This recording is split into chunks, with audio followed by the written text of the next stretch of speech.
ముఖ్యంగా చెప్పాలంటే గత కొన్ని రోజులుగా పార్టీ కార్యక్రమాలకు దూరంగా ఉంటా ఉన్నారు. ఎప్పుడు కూడా ఫైర్ బ్రాండ్గా ఉండే మల్లారెడ్డి, తరచూ నిత్యం వార్తల్లో నిలిచే మల్లారెడ్డి గత కొన్ని రోజులుగా కూడా తెలంగాణ భవన్లో కేటీఆర్ నిర్వహించే ముఖ్యమైనటువంటి కార్యక్రమాలకు కూడా ఆయన హాజరు కావడం లేదు.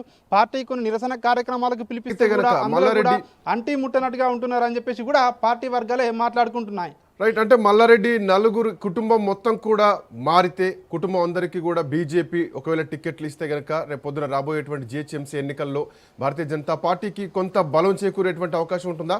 అదే జరిగితే బీఆర్ఎస్ పార్టీకి నష్టమే కదా? ఎస్, ఖచ్చితంగా. ఒకవేళ మల్లారెడ్డి ఫ్యామిలీ కనుక బీజేపీలో జాయిన్ అయితే మాత్రం బీఆర్ఎస్కు అది గ్రేటర్లో ఒక ఎదురు దెబ్బగానే చూడాలి. ఎందుకంటే హైదరాబాదు జంట నగరాల్లో మల్లారెడ్డి ఫ్యామిలీకి ప్రజాదరణ ఉంది. ముఖ్యంగా చాలా బలమైనటువంటి సామాజిక వర్గం నుంచి మల్లారెడ్డి ఉన్నారు కాబట్టి సో ఇవన్నీ కూడా బీఆర్ఎస్కు ఒకవేళ కనుక వీళ్ళు పార్టీ మారితే సో ఇప్పటికీ కూడా మల్లారెడ్డి ఫ్యామిలీ నుంచి ఎవరు కూడా అధికారికంగా ధృవీకరించలేదు. సో ప్రస్తుతం ఉన్నటువంటి పరిణామాలను బట్టి చూస్తే మనకు పార్టీ మారుతారని చెప్పేసి కూడా ఒకవైపు రాష్ట్ర రాజకీయాల్లో చర్చ జరుగుతూ ఉంది. పార్టీ కార్యకర్తలు కూడా మాట్లాడుకుంటున్నారు.